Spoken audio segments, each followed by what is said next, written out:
So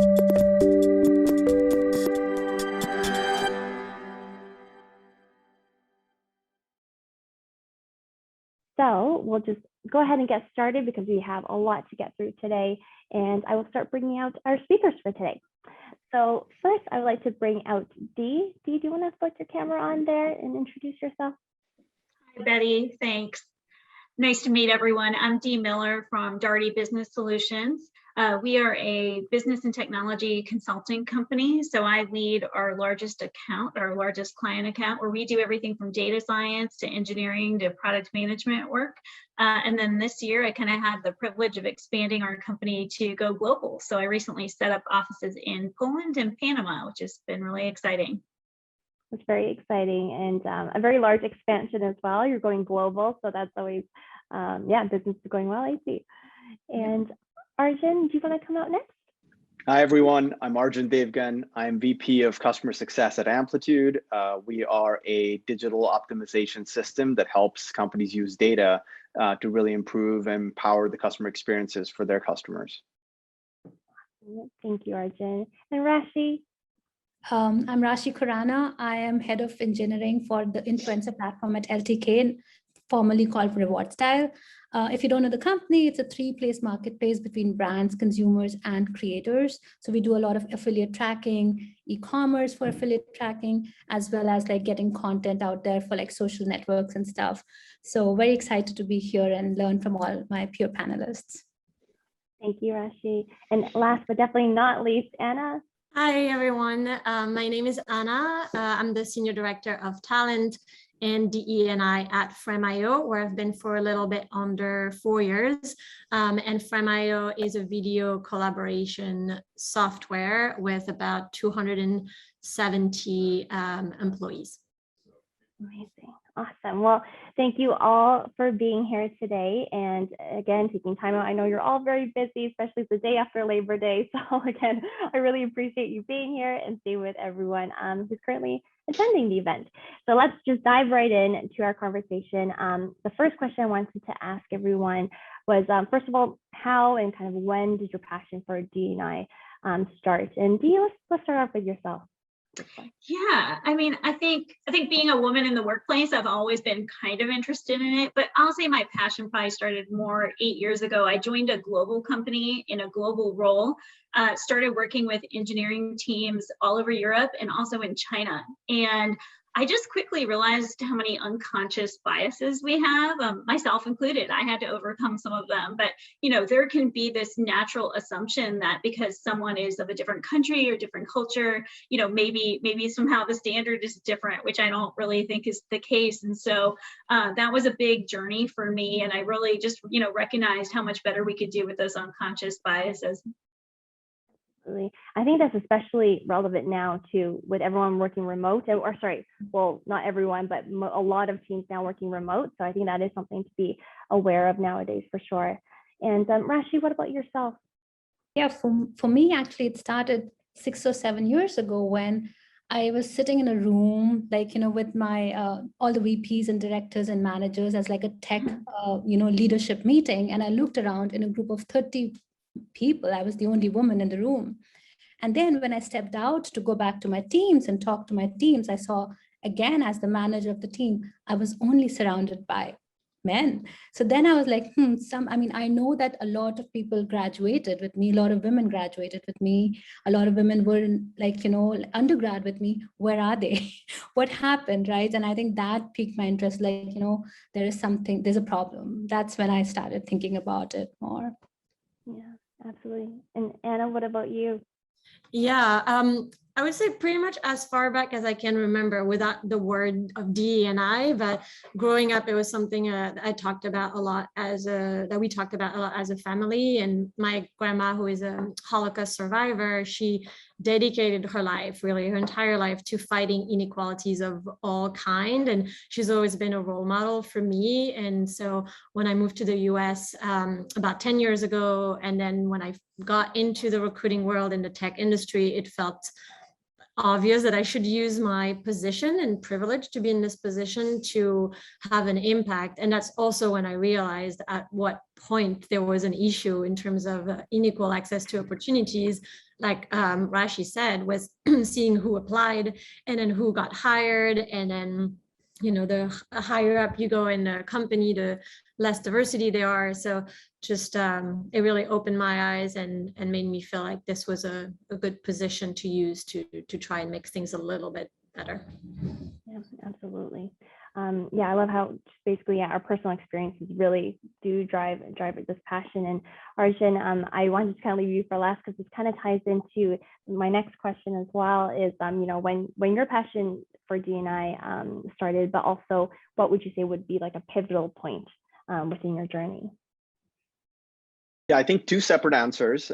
So I don't remember a specific point when my sort of DEI journey started. I think the one of the things that shaped it was certainly like the move into leadership, because you get access to compensation data, you get access to how people are promoted, and you are part of meetings where decisions are made about people's future, and you realize that, you know, it isn't as structured as you had hoped it would be when you were, you know, actually on the receiving end of the promotions and raises, and just seeing how much inequity there is with, you know, pay between, you know, men and women, et cetera, and having, you know, hard data back that up was really eye-opening and kind of started the journey for me, and has really allowed me to sort of, you know, get more educated on the topic.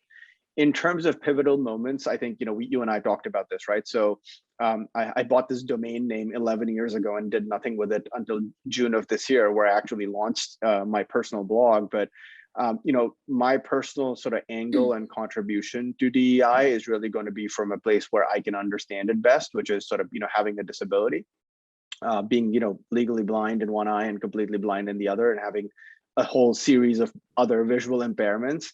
I think I've really started to understand that, you know, a large population in the workforce actually suffers from invisible disabilities that are not discernible, and it can be quite challenging to navigate the workplace. And so, you know, that's kind of my pivotal moment, is when I wrote that blog post, and I'm trying to get more and more people educated about that topic. Absolutely. And for those of you who haven't read Arjun's blog, I'm going to actually just share it in the chat here, that you can have a read afterwards. It was something that really resonated with me. It was very well written. I was very impressed, Arjun, and yeah, it was very touching as well, and very honest and genuine. And actually, we did have a question from one of our attendees as well that kind of ties into that, Arjun. I believe it is directed for yourself, but they asked, what was sort of, I guess, they said the trigger that made you comfortable talking about it, not only to your peers and colleagues, but even to write a blog. It's kind of interesting. I don't know. It clearly took me a really long time, like between 10 and 15 years, to actually come around to doing it. But I do think the fact that, you know, DEI is a little more accepted, certainly in our circles now. It's a topic of discussion.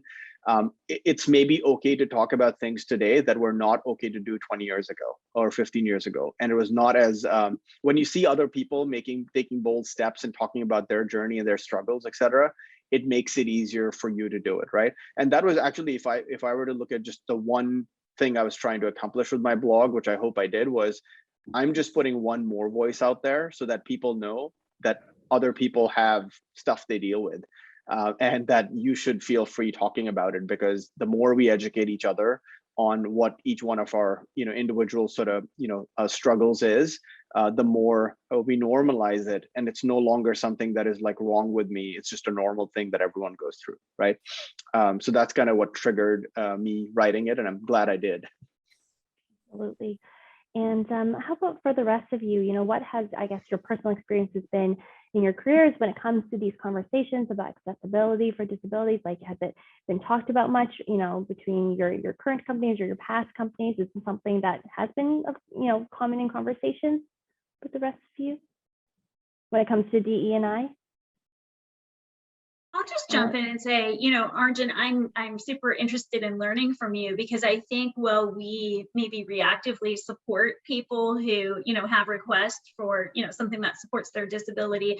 I think we could be a lot more proactive, and I'd love to learn some of those tips from you on how we can do that.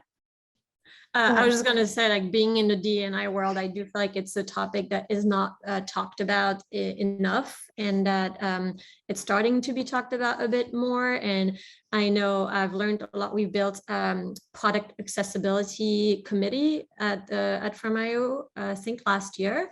And it's been really interesting to learn from them and learn like data around disability that are really eye-opening, because it's actually a big portion of people that have some form of disability, either physical or mental, and I think normalizing talking about it is definitely a good first step, and then actually starting to take more actions. Absolutely. And Rashi, did you have it? Yeah, I was actually like Anna and Dee have covered it. I also feel like looking back as an engineer, when we are engineering these things, we are not thinking about it as first thing, like, you know, it's an afterthought, or it's not in our product, like it's not there. So I think there's definitely that gap that it has to be thought from the beginning and not as an afterthought of like, hey, this is part one of MVP scope 1 and then phase 2 and all that, right? So I think there's definitely that big gap and opportunity that, you know, we're not doing right. Yeah. Oh, Yeah. I'm sure we could have another webinar on building inclusive products. I think that is a whole another topic. Yeah, Absolutely. Definitely. And that was actually one of, I think, another attendee question that came in. It wasn't so much towards products, but if there are any, you know, I guess, organizations in the US to partner with when it comes to, you know, recruiting people with disabilities, or at least kind of building a more inclusive environment for people with disabilities. Again, on the off chance, I'm not sure if any of you know of any organizations off the top of your head, but that was another question that came in as well. We recently looked into 2, so I'd be happy to look them up and send them. One was specifically for the film. It was more like media film focused and tech, but I'm happy to look it up and send as a follow-up. Oh, that'd be fantastic. Thank you, Anna. And, you know, again, when it comes to accessibility, you know, what can companies do to kind of begin to make their businesses more accessible? So Arjun, you mentioned having more inclusive products. I know it's a whole other world we can get into, but is there any suggestions that you would suggest for when it comes to, again, a starting point for people to begin to integrate these kind of products? Yeah, I mean, I think, you know, as far as specific to folks with disabilities, or especially invisible ones, I think there's a couple of things that employers can do. One is clearly stating their intentions. Like, I think this is a topic that's not talked enough. So explaining that you are absolutely welcome the opportunity for employees to speak up and ask for reasonable accommodations, right?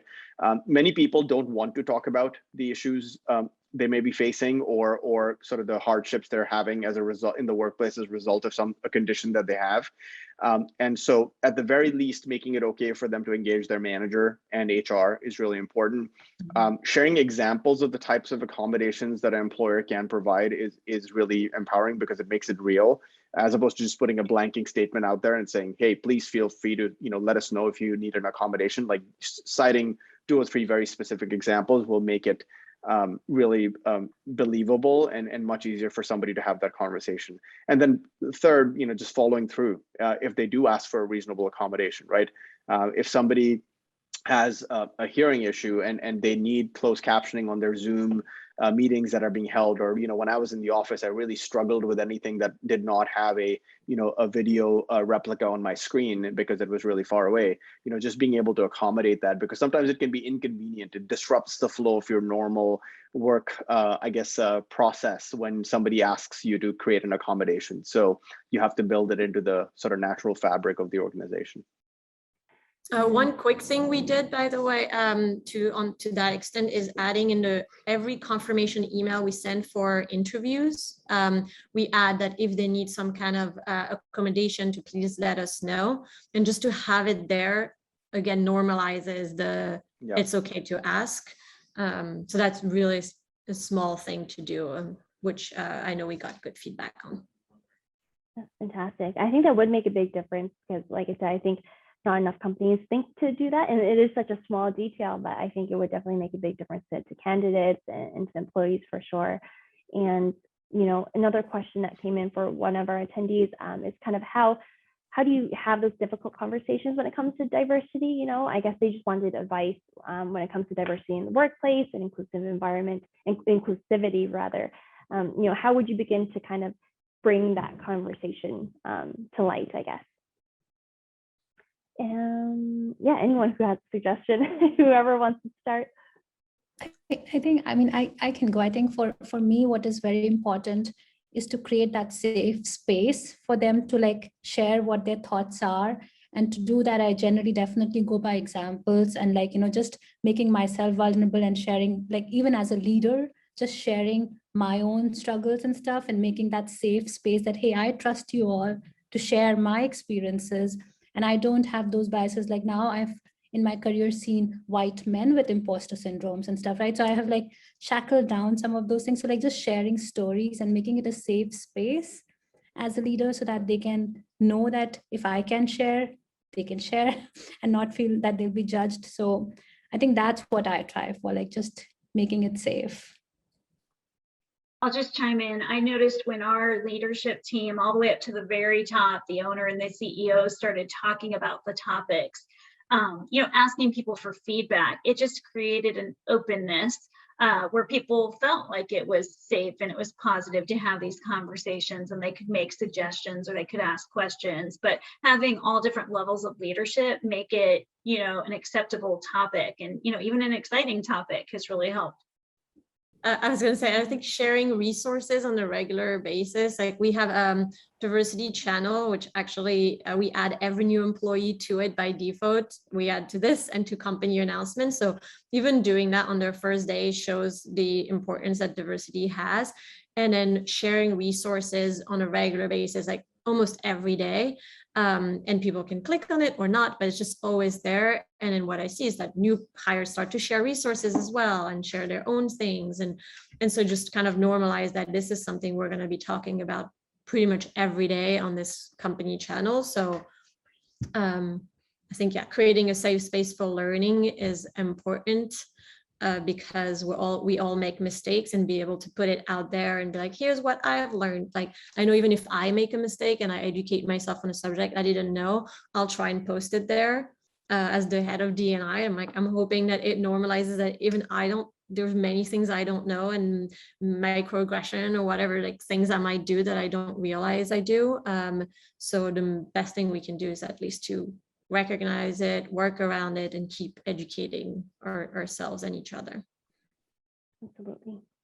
And, when you're speaking to other leaders, regarding DE&I strategy, I guess, what would be your advice in terms of like your approach to that? Because, we can all agree communication is huge. And, for a company, if you're a leader or a manager in a company, you are trying to implement these changes or a new strategy, I guess, what would be your advice to them on how to approach the subject when you're kind of discussing this with other leaders or kind of pitching this, I guess, to other leaders?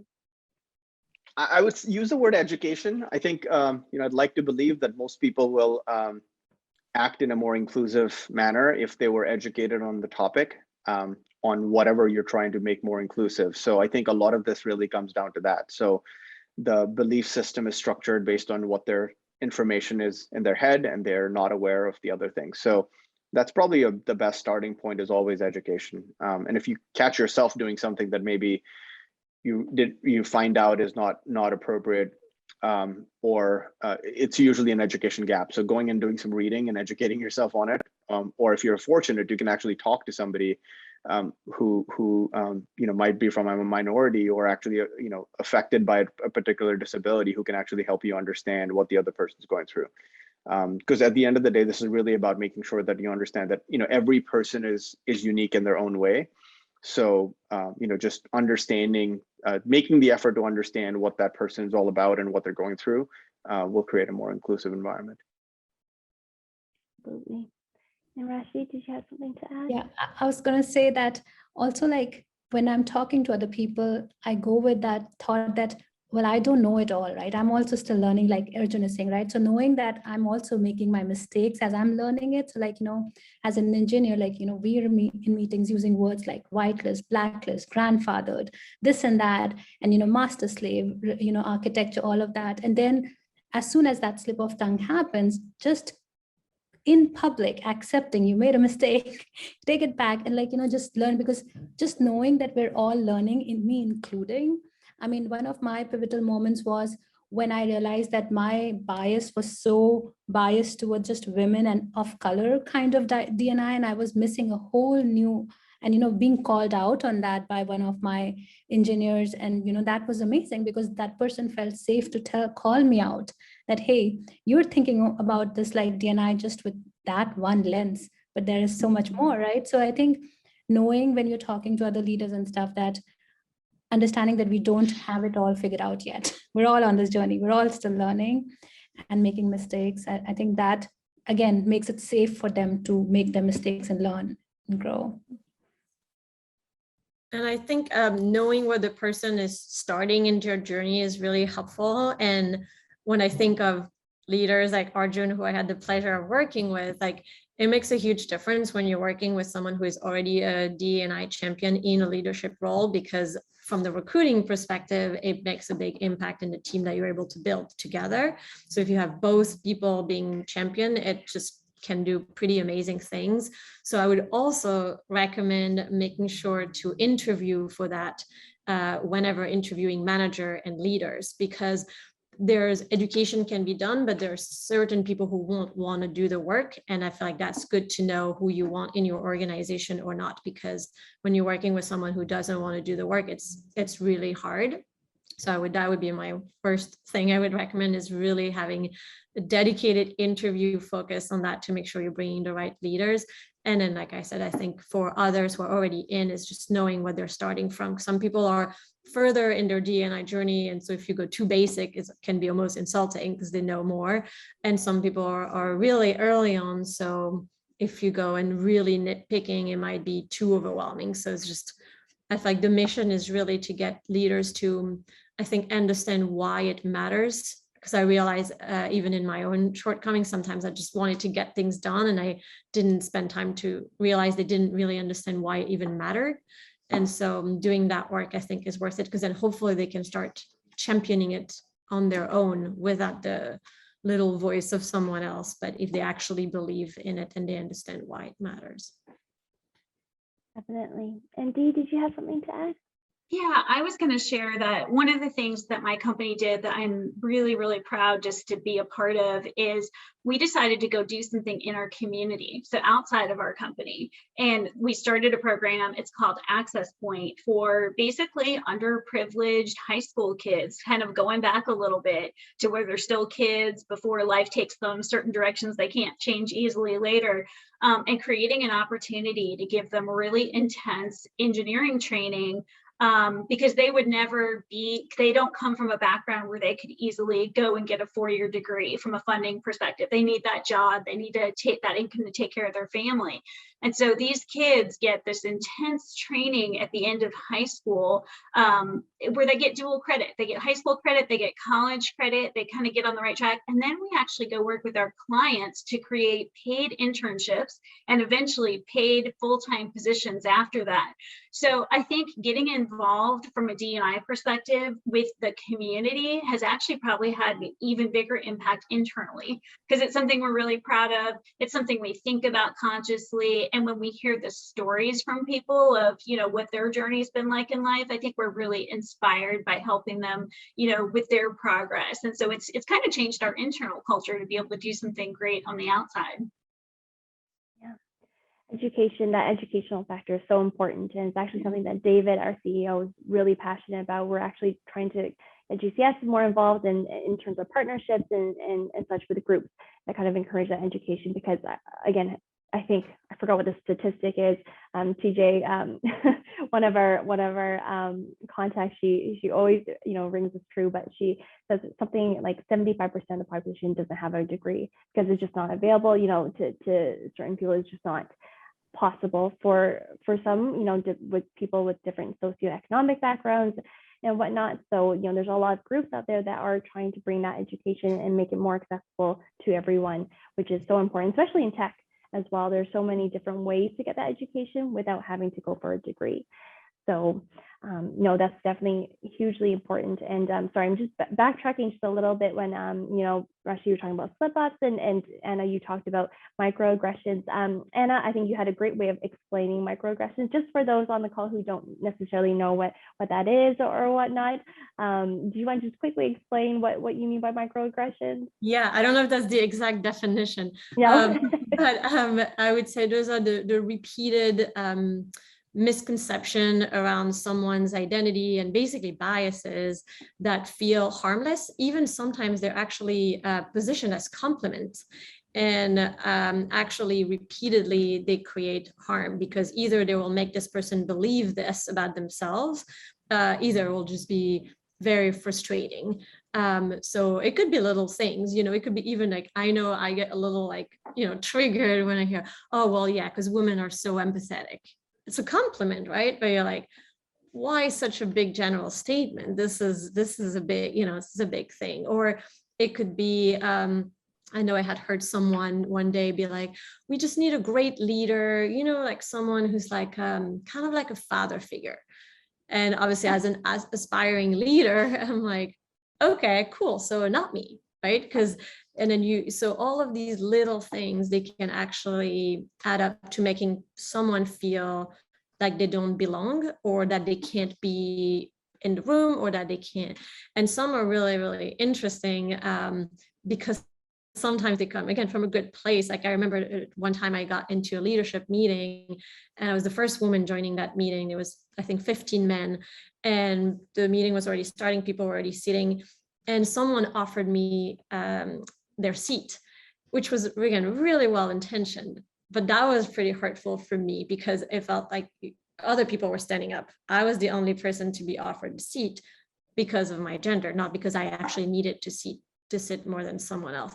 And so that just, I'm sure, and I told this person after, because it was so well intentioned. I know it was, you know, but it still called out to my gender when I was trying to have it be not a thing already. So those are just interesting to learn about and read about. And there are, again, so many that I didn't know myself around, like Black woman hair, and how commenting on it on a regular basis is actually quite triggering. And so there's just a lot of things that are good to educate ourselves on, and then tell the person, especially when it's well-intentioned. I feel like it's really important to share and be like, I know you meant well, but just so you know, it's actually a little hurtful when you said that. You know, I think you've kind of opened the door to some interesting conversation for me. I'd like to give an example, if I can, of something that might fall in that category. Well-intentioned, you know, when people are well-intentioned and maybe they want to have a focus on DE&I, I've seen this happen. I've seen where, you know, there's a women's organization formed, and, you know, people are like, yeah, we need to be more supportive. We need to make this a better place for women to work. But then they hear in a conversation from a small group of people, what we're looking for is balance. We have children, we're looking for balance. And all of a sudden there's very large, broad statements. What women want is balance in their career because of the children, but we're still human beings. We're still individuals. We're unique. And to me, that was kind of off-putting, because there are a lot of men that I work with that are looking for balance to raise their children. There are a lot of women who aren't in that part of their life where, you know, that's not their number one focus. And suddenly when things get focused on that one thing, you can feel like you're being misrepresented, because with good intentions, there can almost be a little stereotyping. Yeah. I totally agree. That's such a good one with this. Or it could be even like, you know, assuming the gender of someone's partner, or like, those are all the little things, right? It's like, oh, and he, and it's like, well, it's actually a she, you know, like, or just all these things that like happen, or misgendering someone entirely, right? Who identify something else, they have their pronoun in their Zoom. And if we misgender them, it's like, it feels so small. I think that's what's interesting with microaggression. To the person who does it, it feels really small, because like, this is just this one thing I said. To the person receiving it, it's probably not the first time they hear it that day. So that becomes pretty exhausting for people to hear it over and over. Absolutely. And, you know, on the topic of biases and microaggressions, and it kind of ties in actually to one question we also received from another attendee, is that, you know, what would be your recommendations in terms of training when it comes to for leaders to, you know, begin to recognize these type of things and how to overcome them? This can actually go out to anyone who maybe have received really great training on this, or have heard of, you know, ones that do good courses, or you know, workshops on these types of things, or is it kind of a do-it-yourself type thing? I can take. So I think one of the things I do appreciate is, so my company took a pretty definitive stance on certain types of training. Most companies will do anti-harassment training, but microaggression training or some of these other ones are not that common. And we took it on, and the nice thing is it started top down. So they said everyone in senior leadership needs to go through this, it's required. Then they had the next level managers go through, and not the other way around. And I think in this case, I actually prefer that they took a stance, because I understand that you shouldn't, force people to do stuff, and you should probably just be like, hey, it's available, go educate yourself. But the problem is the people who need the education are the least likely to sign up for that class, right? So I do think in cases like this, it is beneficial. And I also know people who were kind of like nonchalant about it, who attended it and were like, wow, that was pretty eye-opening. Like, I didn't realize, because we had a conversation about it after the training, and it was really interesting. So I do think that's something positive that companies can do. And I do think companies should have a point of view on some of these things. Very interesting. And how would you suggest to get as much buy-in and engagement from other leaders in that way? So Arjun, you're saying that sometimes it is just a matter of just telling them to do it, and then the results speak for themselves sort of afterwards. But I guess some leaders are struggling to kind of find that balance between encouraging people to be engaged with these types of workshops and whatnot, and striking that balance between it kind of happening organically, for those who want to kind of take part and participate. I guess what would you recommend in terms of kind of striking that balance between the two? Or do you think it's, something that you do kind of have to implement more, not aggressively, but assertively, I guess, to your team? Yeah, I mean, look, change happens organically, right? Change does not happen because you're like, hey, I need you to change tomorrow, right? That won't happen. Mm-hmm. So given that humans change organically, it's really about what are you going to put in motion for that change to happen organically. And I think having a required training is a reasonable thing to put in place. I think creating, lots of companies have employee resource groups focused on this that are opt-in. Those employee resource groups do a lot of events, and they will invite and they will market those events internally and try and encourage more and more people to attend. They will look for leadership, executive sponsors, so that they can actually get some influence behind some of those events, because they're often, driven by sort of, employees who are not in leadership. So I think it's really great to do all of those things. I think last year I've seen a lot of companies do something great during the pandemic when people were suffering. I mean, we're still suffering a lot of burnout. Just creating the space to take over a management meeting and say, we're not going to cover any management agenda topics today. We're just going to talk about the state of the teams. How are people feeling? And having a conversation for an hour about it, right? We have done that for burnout. We have done that for microaggressions. We have done that for diversity in recruiting, trying to solve that problem. And sometimes meetings can be so transactional that if you can carve a full hour out to just talk about one topic, it can really start to drive some of that change you're looking for.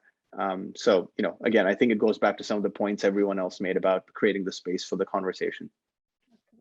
Does anyone have anything to add to that, Rashi? Yeah, I was going to say, I've had a very different journey. So I'm a leader now, but at one point I was not, right?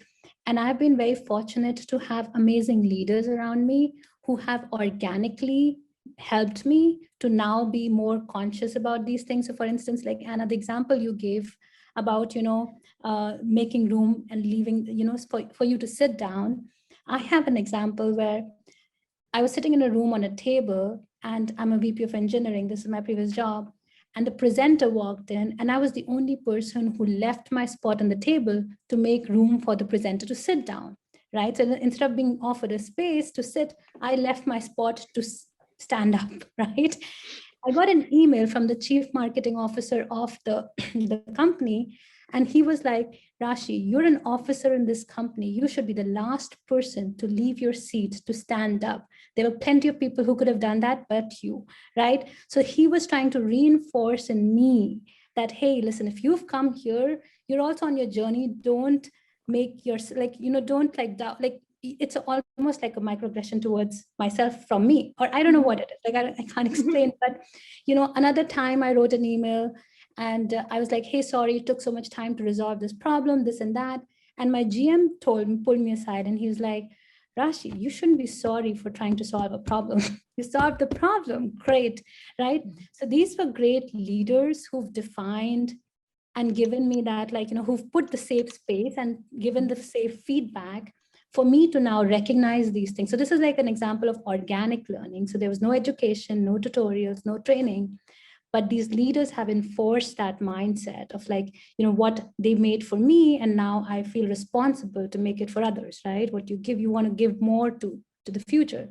So I think that's what I take a lot with me. Is like I've been very fortunate to have these amazing leaders. So how do I become that for others? And I actually just spotted a question that came in, our first live question. Excellent. So this one came in from Ken. So he was saying, any ideas on balancing well-intentioned traditions versus microaggressions? So he says, I'm 58 years old and it would be challenging at this point to stop certain well-intentioned but gender and age-specific behaviors like opening doors for women or respecting my elders, although that is less frequent as time goes on. So does anyone want to try and jump at this one?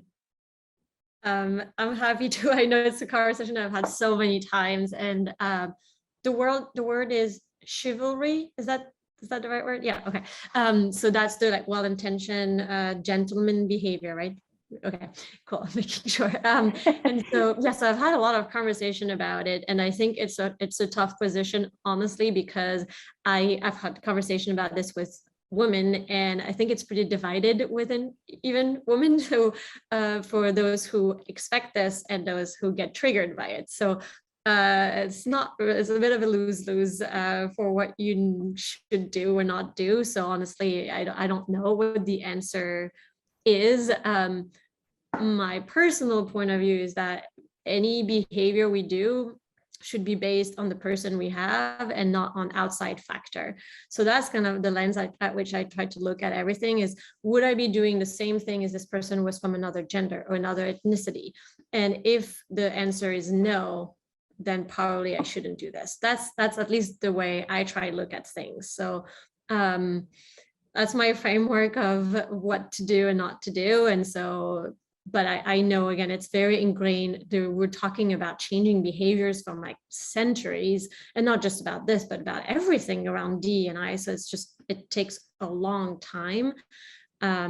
So I don't know about this specifically. I think the microaggression ones are the ones the most, I think, immediate to fix, and the most straightforward are the ones that are just flat out harmful, that are, saying something like we're looking for a father figure, or, describing women so often as like emotional, or like there are just certain things that just don't have benefits. So they're easier to just cut. The ones that do make certain people feel good are tougher, but I just again highlight that you can't make one size fit all, and you cannot say just any statements that start with women or whatever it is, like Jewish people, like you can't have any sentences starting with this, because it's just so broad. It's for sure you'll get something wrong. That's a really hard topic. I mean, I just think we have to recognize too with that when people have positive intentions, so we can notice something. It can make us feel different. Maybe that's not how we want to be treated, but sometimes it does come from positive intentions. And so, maybe some gentle coaching and conversations afterward would help. Because what I notice is I might be numb to something because I've experienced it a number of times, but the people around me, my team, a very diverse team, they might notice it more than I do. And it's important, I think, to recognize if it's impacting other people that want to feel like it's a very inclusive, diverse environment, that you're not turning your team, people who are experiencing it with you off as well. Absolutely. So thank you, Ken, for your question there. And Arjun, I love your comment there as well. Arjun says he would just open doors for everyone and respect everyone. Sorry. So yes. Great answer as well. Sorry, I'm just wary of time. So I just want to kind of move on to, in terms of, I guess, as a hiring manager, and recruitment, because I know a lot of people have questions about this when it comes to DE&I. So, as a hiring manager, do you feel like you usually have a mixed short list of candidates? Does this happen naturally, or is it something that you actually tend to put a hard focus on? I can maybe bring this to Dee maybe first. Yeah, sure. So it is something we have put a hard focus on, and I really noticed the difference since we did. So since we focused on it, our talent pool has gotten a lot more diverse because we put attention on it. And it's been a great thing because, you know, one of the pieces of feedback that I've gotten from my team is that they want to see the diversity they're looking for, not just feel inclusive to them, but they want to see it at every level. They want to be able to look at their leadership team and say, the diversity is obvious to me there. And if you don't have that great pool of diverse candidates constantly coming in, it's hard to build that leadership team that is diverse. Arjun, do you have anything to add to this as well? I can talk about what we've done internally. I mean, this might be another example of where I think the company needs to take a stance and take a position, because what I found was, you don't naturally get a diverse pool of candidates. So we had conversations about it. And what I found was most managers were on board with building a more diverse team, but they were missing the how. And I think that's where companies can try and close the gap, is like, okay, what specifically can I be doing differently? So fortunately, the person that leads recruiting for the customer success team is very passionate about this. He partnered with us. So we did a few things. So, writing more inclusive job descriptions was a specific thing. And he purchased a software that allows us to do that and test for that, right? So that's a specific action that allows us to get a better sourced pipeline, right? And then the other thing we committed to doing as a management team was that we would make sure that any final round is diverse. So we want to make sure that there's requirements around a minimum of minority candidates that make it to the final round. So it might take a little bit longer on the recruiting side, but if you get good at it over time, it should not take any longer. And hopefully, as you build a more diverse team, you can actually attract more diverse candidates. So I honestly haven't seen that much of a slowdown in recruiting at all. As a result of it, and we have a much more diverse team than we had 12 months ago. Awesome. And Rashi, what do you think as well? Is this something, similar that you're doing with your team as Arjun as well? I think like for me, I do feel like the pipeline is not there, like our teams, are not there yet. So whenever a diverse resume comes, like I do want to handhold that a little bit to make sure that they get equal opportunity. And then, when your debriefings are happening, sitting in just to make sure that there is no biases when, people are discussing two candidates and comparing them, so I do get more attentive to handhold a little bit when I get that opportunity. And it's a bias of a different kind, right? Now you're not getting people, so now you're more biased to make sure you get that pipeline and can make it flow through. But I think till it doesn't happen organically, I mean, that's the struggle we do, make sure that there's equal opportunity in every part of the process and there's no biased conversations happening, especially around debriefing, like when they see like body language, they might critique somebody's body language if she's a woman and say that, oh, she didn't come across confident enough. Well, why?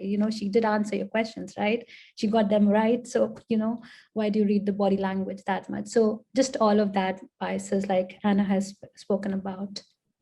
Absolutely. And I was just going to ask you, Anna, if you had any tips on the recruitment side as well, on things you can do to kind of eliminate those, or at least try and just kind of set your candidates up for the most success as possible in terms of I mean, I agree with Arjun already. First of all, starting with the top of the funnel on the job description, it can make a huge impact. Like we had redone all of our job descriptions, running them through like tools. There's a bunch like Textio and a bunch of other tools. There's even some free ones to remove gender coded words. I also recommend, I'm a big advocate for removing college degree requirements, because there are many studies that show they're not a predictor of success. And especially in the US, it's obviously very expensive. So we've made a rule to we cannot have it in any job description, or the hiring manager would have to build a case for why it really matters. Like I think we had it once for like a law degree for like a legal counsel person, right? But otherwise, no. And then that can make a big impact. Same with sourcing, making sure it's very intentional so that where the very top of the funnel is more diverse. And then after that, I think it's very important to have a very structured interview process to remove gut feeling and remove bias, so that really there's very specific questions, and even ideally going one step further and say specific answer assessments. What is a good answer? What's an average answer? What's a bad answer? So really trying to remove that. Another effective technique is also in the scorecards. We do unconscious bias training, by the way, for every new hire within their first 3 months, but we built our own. And so we conduct, my team and I conduct it so that it doesn't cost much money.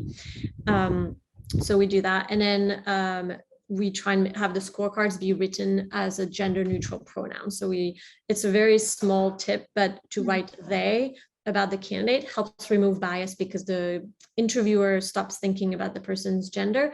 And also they could misgender this person because probably they don't actually know what this person identifies as. So that was also effective. And then the last one I would say for the interview panel is making sure it's a diverse interview panel. So we made a rule that it should be never all male and never all white. And I feel like just doing that, first of all, if you are trying to attract more diverse candidates, they're more likely to be able to see themselves at some point in the process, and you're more likely to remove biases. And it's kind of interesting. We've even had, like 3 years ago when we're just starting all of these things, we've had times where like all of the women were a yes and all the men were no on the panel. And like these open really interesting conversation, because you can start talking about, okay, what happened here? This is a bit of a coincidence, or and then it sparks like constructive conversations, I find. That is actually very interesting what you mentioned there. And with structuring a hiring panel, is that something that you would switch up each time, or we only focus on the same hiring managers each time for a hiring panel? Because I know that is something that many people do have panels, or rather even throughout the interview process, how you're going through different managers. Is that something that you would mix up according to the candidate, or you'd always kind of do randomly? What's your opinion on this? Always the same. So that's also really important to compare to make sure every candidate has the same experience, because otherwise you can't compare it properly. So that's also why we feel really strongly. It's like everyone for the role, obviously, they're for different roles, there's different panels, but for the same role, they should be going through the same interview process with the same questions. There could be a rotation of interviewer, but there should be not rotation of the actual interview.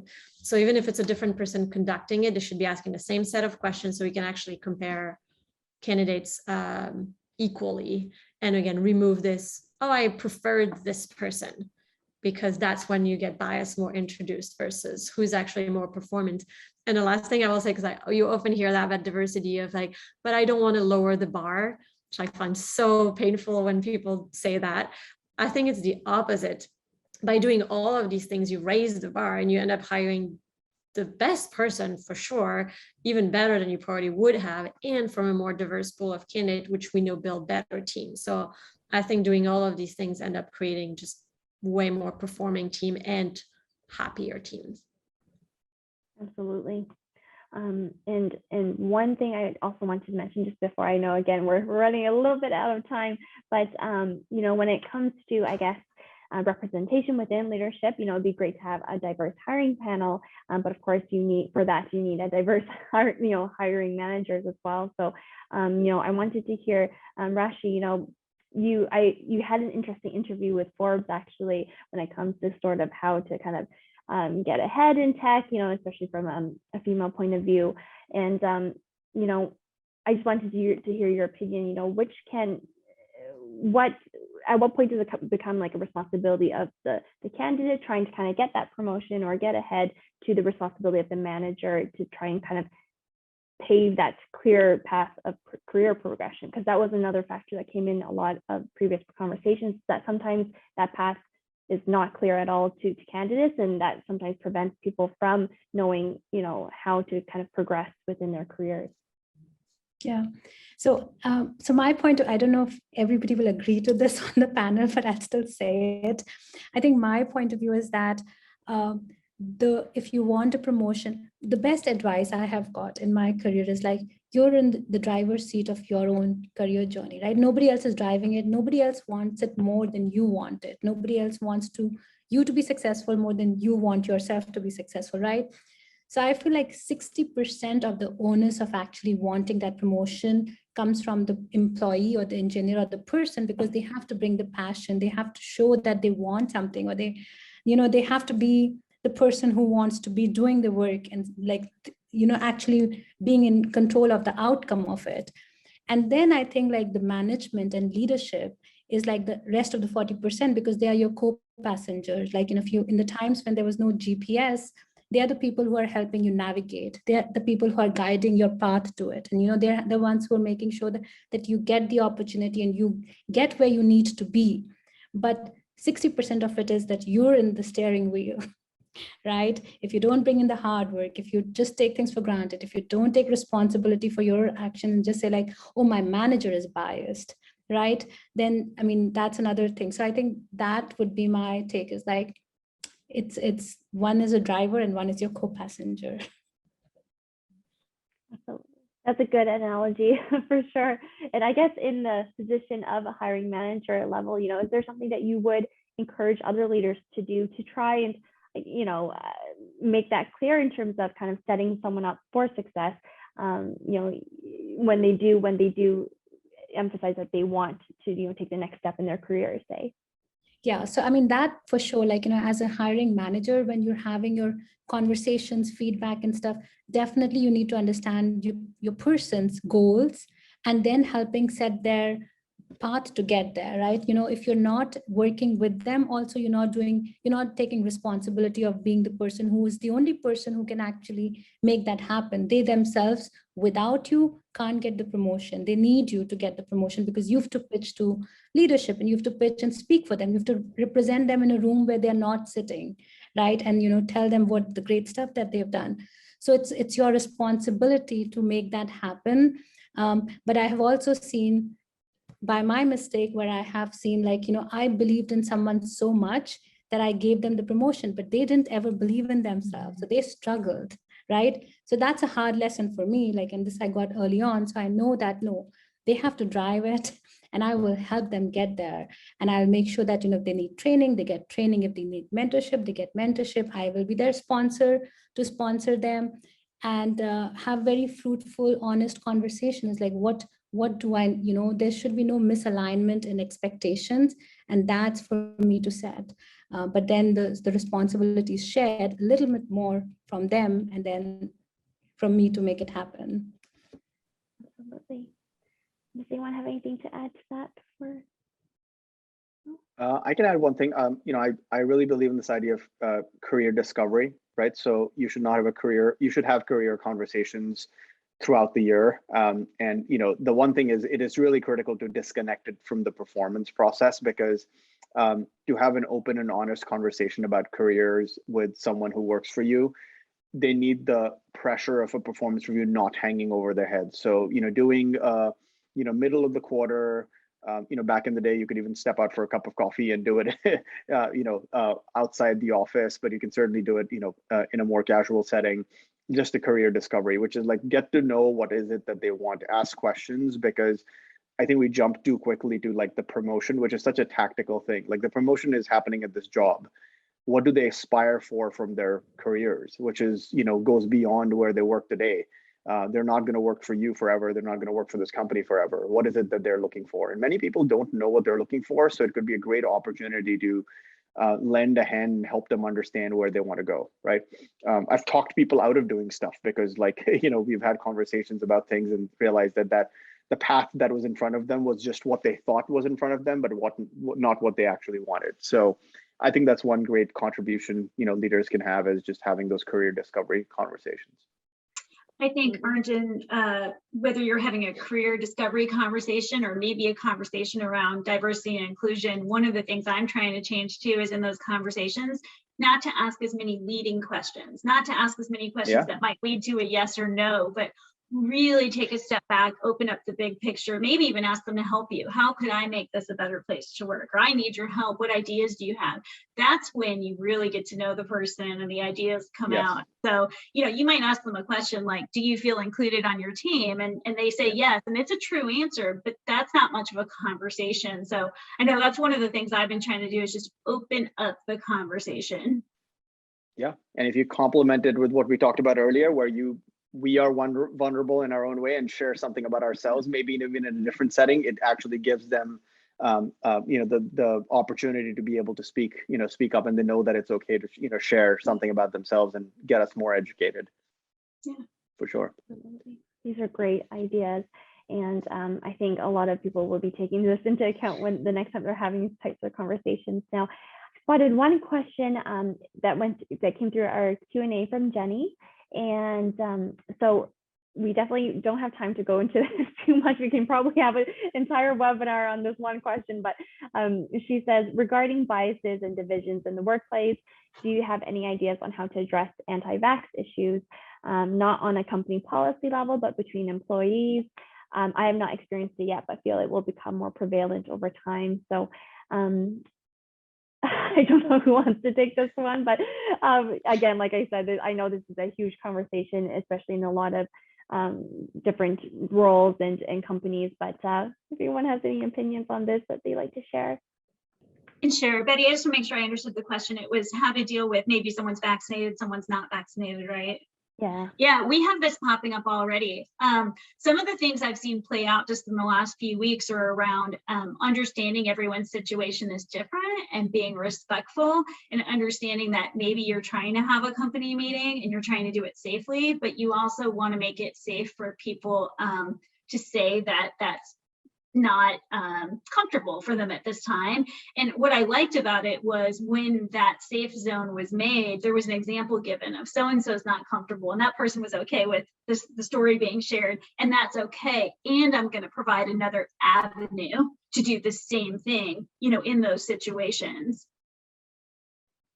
That's a great idea. And I think a lot of companies would be doing the same thing.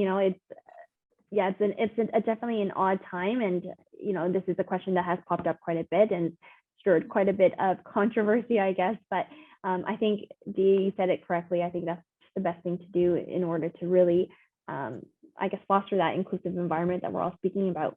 Yeah, I think there could accidentally be unconscious biases in this case, right? We have our own opinions about whether people should be vaccinated or not, but people, have families that have either medical issues that inform those decisions. They have elderly parents they're taking care of where they're being extra cautious. So, I think we have to realize our family situation might not be someone else's family situation, and just respect and support people's decisions. Absolutely. Great answer, Dee, especially on such a big topic.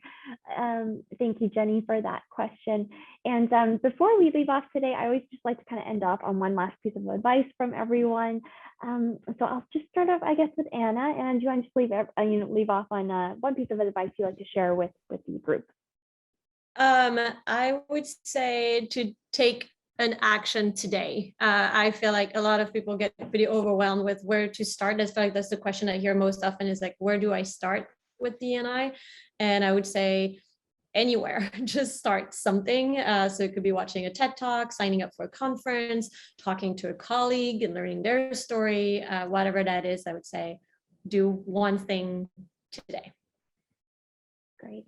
And that is true. I was going to say sometimes it's that first step is the hardest, or it takes the longest for people to actually take action. So no, that's fantastic advice. And Arjun, do you want to go next? Sure. I think, I'll jump on the theme of lead by example, which is, we can talk all we want and have all kinds of all hands presentations, but your actions speak louder than anything else. So for example, if we can be a bit more vulnerable and talk a little bit about some of the challenges we've had navigating our careers and maybe biases we faced and even things we struggle with today, like my disability, it creates an environment where other people will feel more comfortable having that conversation, and you're going to make a more inclusive workplace. Absolutely. I think it really bridges that gap between employees and their leadership teams as well. When you hear those personal stories and you can really relate, and it does, I think, foster this relationship of understanding when you hear those types of stories from your leaders. And Rashi, did you want to go next? Yeah, I think I'm going to piggyback on the thing I was saying before, is like, just believe that you're in the driver's seat for wherever you're going, whatever is happening, and then taking responsibility for your actions, like knowing that you don't know everything, but still taking responsibility that if you make a mistake, accept it, come back to it, talk about it, rather than like trying to hide away from it and, you know, just letting matters be. Just talk about it and, you know, make that safe space, but take responsibility, I would say. Absolutely. And that could almost be one of the more difficult parts, I think, of people taking responsibility. Everyone's almost, not everyone, but many are almost scared of this space, thinking that, oh, if I make a mistake, you know, that's the end, like I'm a terrible person or something. But no, I was going to say that's part of the learning process for sure, in my opinion. So yeah, that's great. And Dee, do you want to go next? I think my advice would be going back to make sure you're not making assumptions about what someone wants or needs based on a group that they identify with. We're all still individuals, and within any of those groups, there's a diverse, I would say, set of needs and opinions. So make sure you're getting to know someone and asking them what they think they need, what they want, instead of making assumptions. Awesome. No, like definitely that's exactly what we've been talking about, communication and, you know, hearing from everyone. And I was going to say, I love all the questions that we got in as well. So it is good to hear what people are wondering about or what they're struggling with. So yeah, excellent. Well, thank you so much, everyone. Thank you to all of our wonderful speakers for lending your insights and your thoughts. This is a really interesting conversation. It's something that I'm super passionate about myself. So it's always great to learn from others. And thank you for everyone for attending. I'm actually just going to drop a link to our LinkedIn group if you wanted to attend future events. We always kind of put notifications through there as well. So yeah, thank you everyone for joining us, and we will see you next time. Thank you, so much. everyone. Thank you. Thank you. Bye. Thanks. Bye. Bye.